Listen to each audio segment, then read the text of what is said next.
कभी आप ब्रह्म मुहूर्त में जगे हैं? जगकर देखिए, संध्या होने के पश्चात जब रात्रि का अंधकार सारे संसार को धीरे धीरे अपने अंधकार में निगलने लगता है, तो यही अंधकार ब्रह्म मुहूर्त में भोर होने से ठीक पूर्व तनिक अधिक काला हो जाता है। कुछ समझे? हमारा जीवन भी कुछ ऐसा ही होता है। जब हमारे जीवन की समस्याएं अपने अंत पर होती है, तो यही समस्याएं एक भीषण रूप लेकर हमारे समक्ष प्रस्तुत हो जाती है और ऐसे परिस्थिति में अधिकतर लोग हार मान जाते हैं, भय खा जाते हैं। परंतु यदि आप हार न माने, भय न खाएं, दृढ़ रहें, निरंतर आगे बढ़ते रहें, तो प्रकाश के रूप में हमारा स्वागत करने के लिए सूर्य उदय सदा हमारे समक्ष प्रस्तुत रहेगा। आपने बरगद के वृक्ष को देखा है? जितना विशाल उतना दृढ़। पतझड़ में वो सूख जाते हैं, परंतु दुर्बल नहीं होते, टूटकर गिरते नहीं। और उसके विपरीत दलदल में उपजे वृक्षों को देखिए, वो दिखने में तो बड़े होते हैं, पतझड़ आए या शीत सदा हरे भरे होते हैं, परंतु इतने दुर्बल होते हैं कि जल धारा के हल्के से वेग से वो गिर जाते हैं। परंतु ऐसा क्यों होता है? कारण है जड़ें।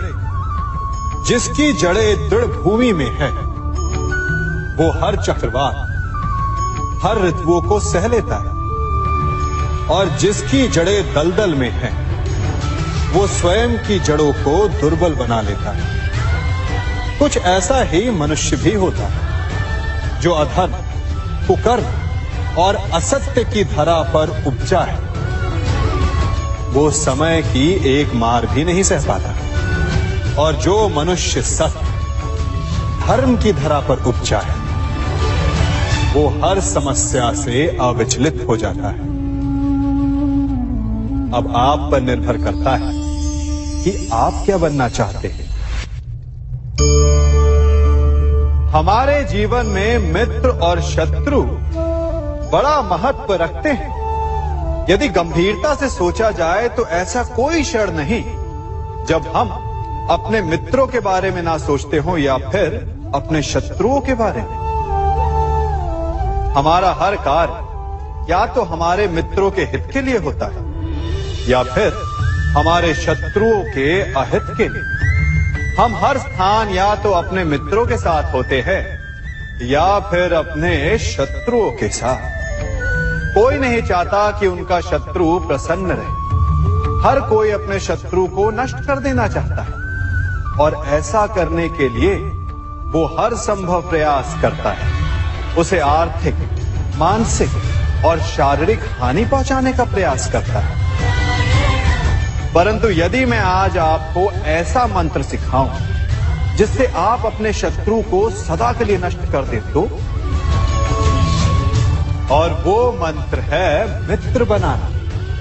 अपने सभी शत्रुओं को अपना मित्र बना लीजिए और आपके सारे शत्रु स्वतः ही समाप्त हो जाएंगे। मैं क्या कर रहा हूं? मैं दिए प्रज्वलित कर रहा हूं ताकि अंधकार को मिटा सकूं। अब आप कहेंगे कि इसमें कौन सी बड़ी बात है ना? परंतु इसमें महत्वपूर्ण बात समझने के लिए यह है कि मैं क्या नहीं कर रहा हूं, और मैं अंधकार नहीं कर रहा हूं। क्योंकि अंधकार को मिटाने के लिए प्रकाश का अस्त्र तो उठाना ही पड़ता है। बुराई को बुराई से नहीं, अच्छाई से जीता जाता है। अन्याय को अन्याय से नहीं, न्याय से लड़ा जाता है।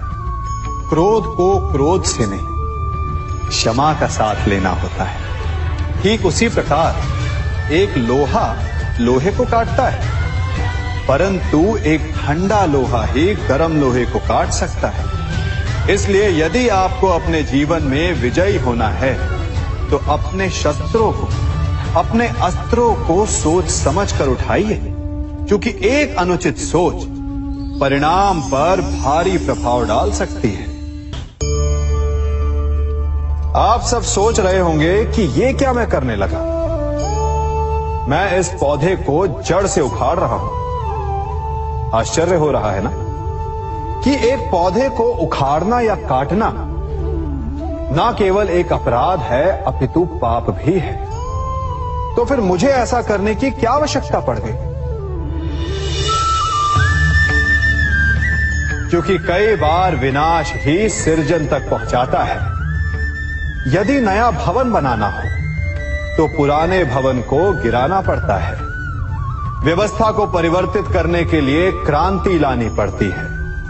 और उसी प्रकार यदि किसी वृक्ष या किसी पौधे की जड़ों में घुन लग जाए या उसका मूल सड़ जाए तो उसे जड़ से उखाड़ देना ही श्रेयस्कर होता है, ताकि उस स्थल पर नए पौधे उपज सके। युद्ध करना पर्याय नहीं, परंतु कभी कभी शांति के लिए युद्ध करना आवश्यक हो जाता है। संसार में सबसे श्रेष्ठ क्या है? फूल या कांटे, प्रेम या घृणा, संपन्नता या दरिद्रता, मित्र या शत्रु? बताइए। अब आप भी कहेंगे कि भला ये कोई पूछने की बात हुई? अवश्य, फूल, प्रेम, संपन्नता और मित्र ही श्रेष्ठ है। परंतु क्या आपने अपने जीवन में कभी सोचा है कि हर एक भाव, हर एक वस्तु, हर एक घटना का एक गुण धर्म होता है? त्वचा पर जलन करने वाले फूलों से अधिक श्रेष्ठ वो कांटे हैं जिनसे आप अपने घर की बाढ़ बनाते हैं ताकि वन्य पशु आपके भीतर ना आ सके। वो प्रेम श्रेष्ठ नहीं जो आपको अंधा, लोभी, पक्षपाती बनाता। वो घृणा श्रेष्ठ है जो आपको नया मार्ग दिखा दे। वो संपन्नता श्रेष्ठ नहीं जो आपको कृपण बना दे, मतदान बना दे। वो दरिद्रता श्रेष्ठ है जो आपको जीवन में परिश्रम करने की शिक्षा दे। कुविचार देने वाले, बुरा मार्ग दिखाने वाले मित्रों से अधिक श्रेष्ठ वो शत्रु होते हैं जो हमें जीवन का लक्ष्य दे दे। इसलिए अपने जीवन में हर वस्तु, हर भाव, हर घटना के गुण धर्म को पहचानिए और उसके पश्चात अपना चयन कीजिए। स्वर्ण। हम सभी को अपने जीवन में स्वर्ण से कभी ना कभी कुछ ना कुछ थोड़ा या अधिक मोह होता ही है ना? परंतु क्या आपने कभी सोचा कि स्वर्ण को प्राप्त कैसे किया जाता है? जब भूमिगत खदानों से स्वर्ण को निकाला जाता है तब वो एक पाषाण की भांति होता है। ऐसा पाषाण जिससे आप किसी को भी मार सकते हैं, परंतु उसे आभूषण के रूप में स्वयं के शरीर पर धारण नहीं कर सकते। यदि उसे आभूषण बनाना है तो उसे लंबी यात्राएं करनी होती है। उस पाषाण को पिघलना होता है। सुनार के हथौड़ी की अनेकों चोटें खानी पड़ती है। फिर काट छाट और उसके पश्चात जाकर वो ऐसा आभूषण बनता है जो हमें वर्षों तक, सदियों तक लुभाता रहता है। इसलिए यदि आपको समय पर विजय पानी है तो स्वयं के निर्माण पर समय देना होगा। हम सभी सुनते आए कि जो वीर होता है, साहसी होता है, शौर्यवान होता है, उसके समक्ष सारा संसार झुकता है। वीर भोग्य वसुंधर। परंतु वीरता है क्या?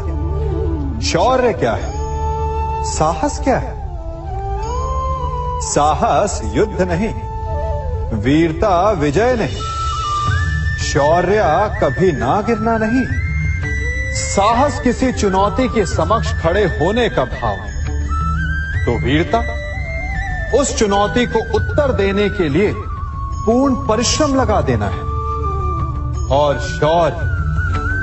शौर्य का अर्थ है गिरकर फिर से उठने का साहस रखना, बार बार प्रहार करके वीरता दिखाना, निरंतर प्रयास करते रहना, निरंतर परिश्रम करते रहना। इसलिए विजयी होने से अधिक महत्वपूर्ण है शौर्यवान होना, क्योंकि जो शौर्यवान है उसे विजय मिलना निश्चित है।